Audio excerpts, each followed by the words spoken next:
వాక్యానుసారంగా మన జీవితం లేకపోతే మార్చుకోవాలి. అలాంటి స్థితిని మనము కలిగి ఉండాలి. దేవుని వాక్యం ఎప్పుడు కూడా మనము ధ్యానించాలి. మొదటి కీర్తన 1-2 వచనాలు ఉంటుంది కదా.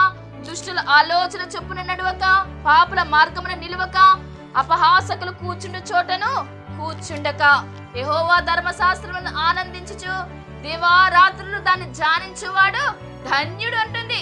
మరి అట్టి ధన్యత వరుస కావాలని మనం కోరుకుంటున్నాము కాబట్టి మరి అలా మనం నడుస్తున్నామా? నీటి కాలువల యోర నాటబడినదే ఆకు వాడక తన కాలమందు ఫలమిచ్చు చెట్టు వలె ఉంటుంది.